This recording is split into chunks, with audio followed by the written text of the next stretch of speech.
যারা ন্যারেশনের tense change নিয়ে ঝামেলায় পড়ো তারা এই একটি ক্লাসই তোমাদেরকে ন্যারেশনের টেন্স চেঞ্জটাকে একদম পরিষ্কার করে দিবে, ক্লিয়ার করে দিবে।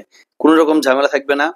আমরা টেন্স চেঞ্জ না করে আমরা ভার্ব চেঞ্জ করব। টেন্স চেঞ্জ করতে হবে না, টেন্স চেঞ্জ বাদ, টেন্স চেঞ্জকে ক্রস, হ্যাঁ আমরা ভার্ব চেঞ্জ করব। ভার্ব চেঞ্জের মাধ্যমে আমাদের টেন্স চেঞ্জ গুলো খুব সহজেই চলে আসবে। এই জন্য আমরা মাত্র দুইটা সূত্র আমরা এখানে অ্যাপ্লাই করব। দুইটা সূত্র হচ্ছে ভার্ব ওয়ান থাকলে ভার্ব টু, ভার্ব টু থাকলে হেড প্লাস ভার্ব থ্রি। যেমন ভার্ব ওয়ান থাকলে verb two, verb one be verb one am is are থাকলে ওয়াজ ওয়ার, হ্যাভ হ্যাজ থাকলে হেড।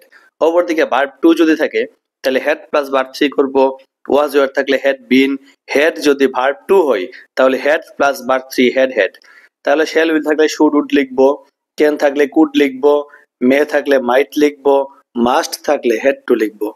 চিরন্তন সত্য হলে ভার্ব চেঞ্জ হয় না, এটা আমাদের মনে রাখতে হবে। এবং রিপোর্টিং ভার্ব প্রেজেন্ট বা ফিউচার হলেও ভার্ব চেঞ্জ হয় না। তাহলে শুধু দুইটা সূত্র দিয়ে আমরা টেন্স চেঞ্জ বাদ দিয়ে আমরা ভার্ব চেঞ্জ করব।